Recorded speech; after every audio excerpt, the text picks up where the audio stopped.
Estaba en el cuarto que había sido la oficina original de Mordecai. El lugar que habían usado antes Mordecai y Thanatos había quedado completamente desolado tras el incidente que pasó con Eros, Set, Thanatos y yo. Así que mi primera decisión como líder fue regresar al lugar original. Aún no venían los muebles nuevos, por ende, solo tenía una silla, un sillón y una mesa en lo que las remodelaciones llegaban. Todo parecía ser más pacífico ahora, pero no me confiaba. Tenía una misión que cumplir y no sabía por dónde comenzar. Así que le pedí a Mort que investigase movimientos extraños por los territorios Slayer y Black. Yo procuraba no salir del cuartel a menos que fuera muy necesario. Gracias a Insanity, la foto que me tomó cuando hizo su gracia, el infierno pensó que yo estaba herido de gravedad, junto a los aprendices. No solo eso, sino que también se rumoraba que los cabecillas seguían heridos tras su participación en el torneo. La foto fue compartida fuera del cuartel y llegó a todo tipo de lugares, donde lentamente los rumores se convirtieron en una verdad falsa que todo mundo creyó. Se cree que sin Mordecai no tenemos líder y esperamos su recuperación. Cuando Thanatos volvió, tenía uno que otro vendaje, no parecía herido, pero yo sabía todo el daño que tenía por sanar. Le contaron la noticia y comprendió el por qué decidí no asignarle misiones hasta que pudiera estar al 100. Debo admitir que lo tomó mucho mejor de lo que pensé. Hasta se ofreció como consejero y guardaespaldas en lo que se curaba. Yo acepté. Una noche, antes de que todo estallase, estábamos Mort, Dark Poem y yo finalizando los planes de mañana respecto al territorio y los Blacks, cuando Thanatos entró a la oficina y se quedó esperando a que finalizáramos. Terminamos y acordamos decirle a los otros cabecillas en la mañana las cosas. Terminamos. Pueden irse. Y díganle a Insanity que le toca la guardia y respecto a lo que me pidió la otra vez. No puede tener un gato de compañero. Que aprenda de la vez que Mordecai le hizo devolverle a Corleone con su dueño. No quiero repetir una escena así. Sí, jefe. ¿Lo hará solo o acompañado? Yo podré acompañarlo. Estoy acostumbrada a la forma de ser del maestro. Total, los ponquetos siguen sin darnos problemas, así que mis sombras pueden patrullar el resto del territorio. Está bien. Y Mort, que me digas extinción. Mordecai sigue siendo el jefe. Cualquier cosa estaré aquí, pensando. Se fueron mientras Thanatos se quedaba sentado en el piso observando. No puedes dormir, ¿cierto?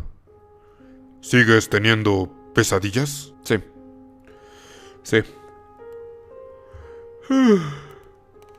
De mi pasado. ¿Y tú? No creo que estés aquí para el segundo round, ¿o sí? Vine porque quiero contarte algo. De mi pasado. Mi historia. Como te prometí. Y aparte de esta hora ya casi no hay Darks en el cuartel, así que nadie podría escuchar. También veo que no tienes muchas cosas que hacer, ¿o sí? ¿Jefe? Está bien, Thanatos. Escucharé. Lo miré mientras me sentaba en el piso con él y escuchaba. Era hora de saber las cosas. No hablé tal y como pasó con Insanity. Solo me quedé callado y dejé que la historia me contara el por qué Thanatos está en este infierno.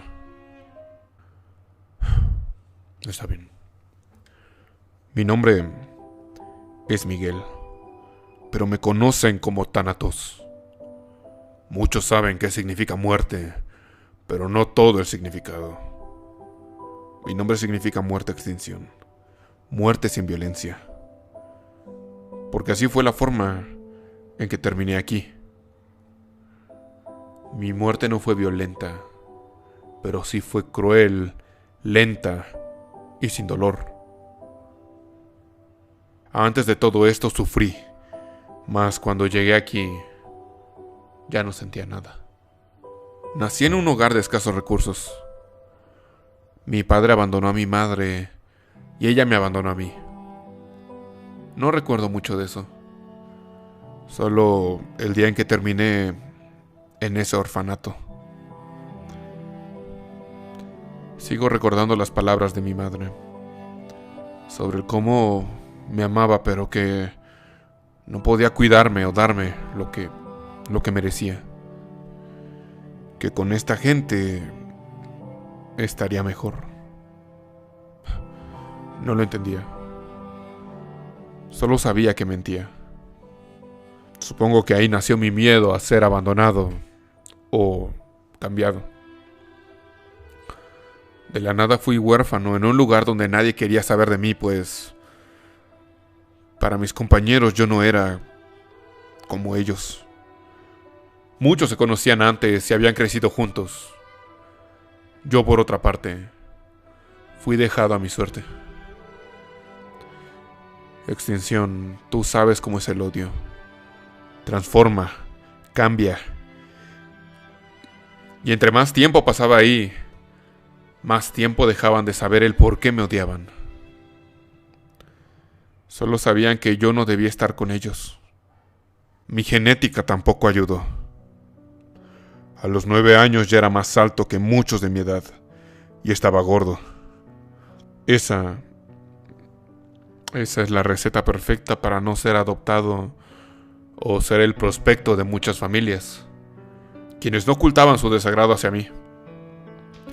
Ellos buscaban recién nacidos o niños como los de las películas, perfectos. Siempre había alguien mejor que yo para ellos. Siempre había una elección extra antes de mí. Nadie quiere a los diferentes. Nadie quiere a los monstruos como yo. Así me decían los huérfanos. Dejé de ser Miguel para ser el troll, Quasimodo, el tinaco, Miguel Mantecas, Buda. Para ellos solo era un objeto de burla. A tal punto que comenzaron las apuestas respecto a cuánto tardarían en sacarme del orfanato. Extinción. Quería morir. Y lo intenté. Fallé. Eso solo empeoró las cosas. Miguel no puede matarse porque la cuerda no lo soportó como su familia. Ni Dios quiere ángeles gordos y feos como Miguel. Pensé que la pesadilla no terminaría. Y un día, como si fuera un milagro, una familia decidió adoptarme. A los 10 años.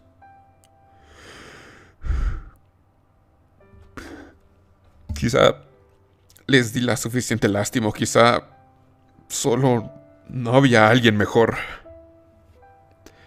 Ellos decían que era porque yo era lo más parecido al hijo que tendrían si pudieran. Me fui de ese orfanato sin venganza, sin buenos recuerdos, ni dejando amigos. Yo siempre estuve solo. Solo con los recuerdos vagos de mi primer madre. Pero no me fue mal con ellos. Mi segunda madre era algo regordeta y siempre me sonreía. Procuraba cuidarme. Y siempre me preguntaba cómo me sentía. Que ella no tenía problemas en que no tenía problemas con el hecho de que no le dijera por su nombre o que no le dijera madre. Que ella lo entendía. Tenía el pelo rizado y era más pequeña que yo. Cocinaba muy bien.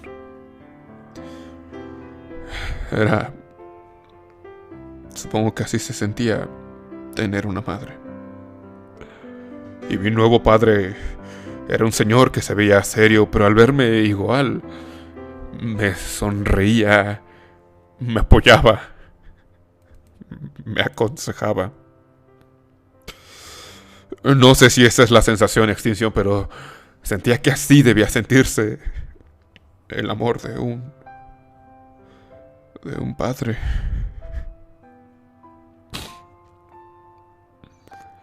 decidieron dejar mi nombre original y mandarme a una escuela de paga donde hice mis primeros amigos. Amigos que recuerdo por lo poco que duraron y el dolor de su partida. Mas suelo intentar recordar los buenos momentos que tuve, de sus sonrisas, los juegos, porque si alguna vez lo existió, esta fue mi época más agradable.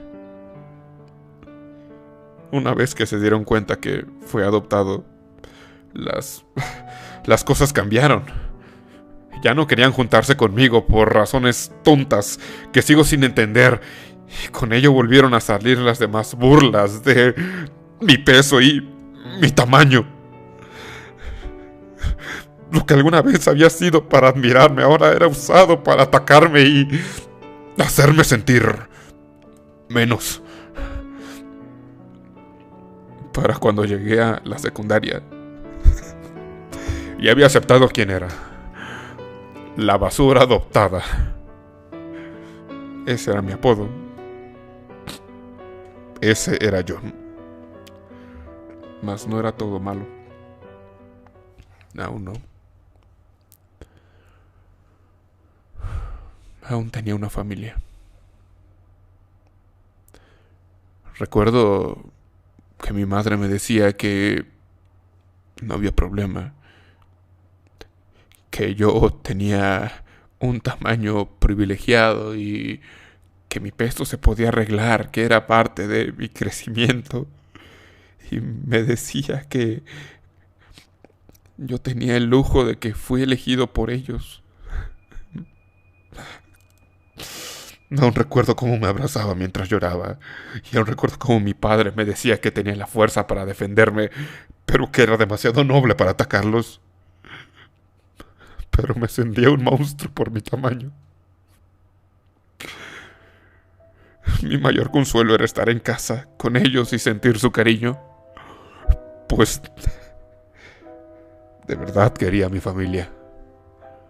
De verdad sentía paz saliendo con ellos. Y de verdad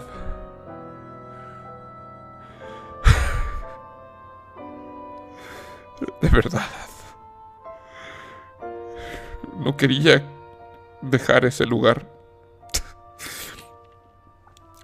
Pero como todo en esta vida, vaya que fue estúpido al pensar que la vida podía darme este respiro.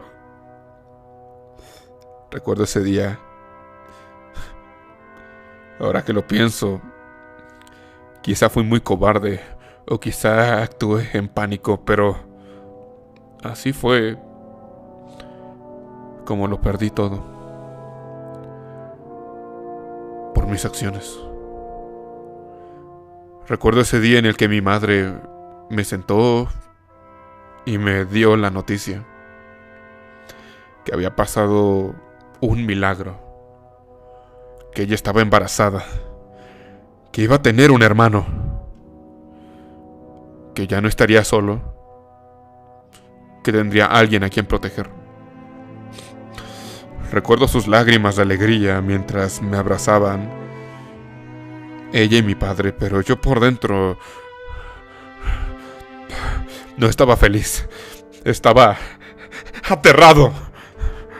Recordaba a mi primer madre, el cómo todos me habían cambiado, el cómo ni siquiera podía suicidarme. No lo podía soportar.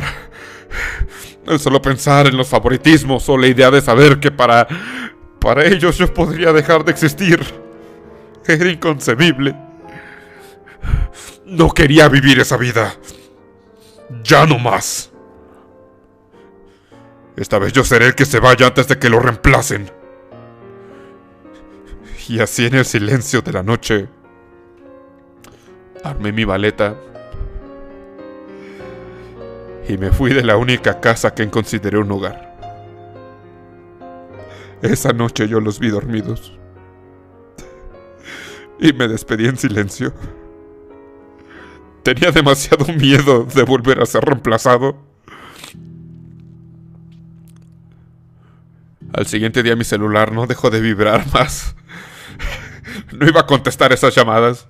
No iba a creerme esas mentiras.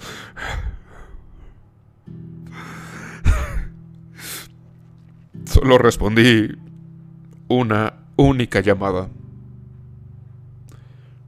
Era mi madre. Mi padre se le había pasado buscándome. Y por su voz sabía que ya se había cansado ella de llorar.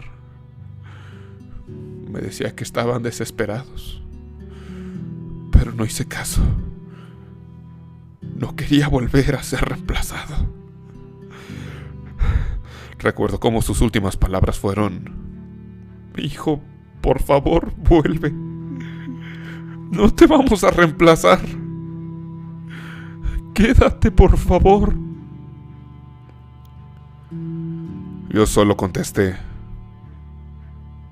lo siento, mamá. Y colgué. No volví. Al menos ya no me podría reemplazar a mí mismo. Aprendí a vivir de la ciudad. Lentamente dejé de mostrar que sufría y lo empecé a guardar. Y empecé a buscar actitudes autodestructivas porque sentía que de verdad el mundo quería deshacerse de mí, o simplemente quería torturarme hasta que me quitaran la vida. Aprendí a vivir de la ciudad hasta que los conocí. Un grupo de darketos que se sentían igual que yo, rechazados por la sociedad y olvidados por el mundo. El grupo decía ser un grito silencioso, y sin embargo había sonrisas, bromas, y su líder Mario solía ser muy pacífico al punto de rayar en lo cobarde. Pero lo aceptaba. Era el líder que merecía. Más que nada éramos vándalos y rebeldes sin orden y organización. Recuerdo esos tiempos también. Solíamos pintar paredes, consumir drogas, molestar a las personas, asaltarlas, sobre todo a esos riquillos. Pero estaba en paz con eso. Aquí podía destruirme sin que me juzgaran. Total, en este nuevo mundo era parte de basura igual a mí. Éramos lo más bajo de lo más bajo. Nos decían la copia de los góticos, y los ponquetos nos tenían lástima. Tanto que cada que uno de nosotros desaparecía, no le poníamos atención. Posiblemente provocó a alguien o fue víctima de los gangrels.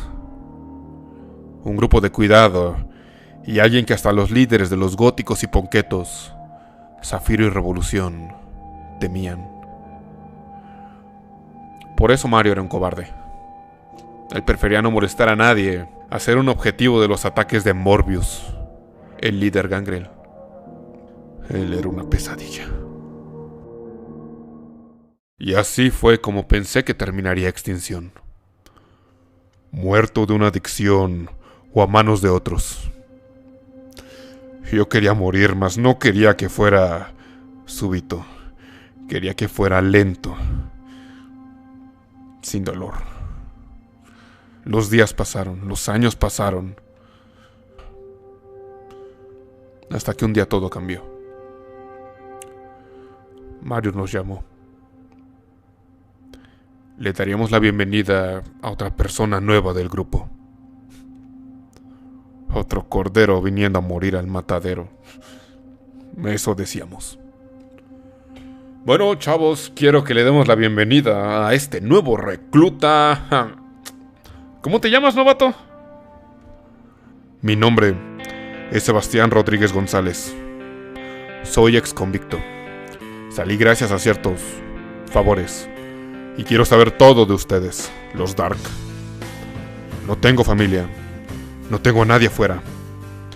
Y el mundo me rechazó, así que quiero pagarle de vuelta ese favor. Recuerdo muy bien ese discurso y esa bienvenida. El contraste de Mario y Sebastián era muy notorio. Incluso en la vestimenta Ella usaba todo de negro y una gabardina. Esta persona reflejaba perfectamente el cómo me sentía con sus palabras. No sabíamos ninguno en ese momento, pero el grupo estaba por cambiar de forma drástica. Y todo por este hombre que había llegado. Es en esta parte de la historia donde conozco a nuestro maestro. Y nacen los acosadores de oscuridad.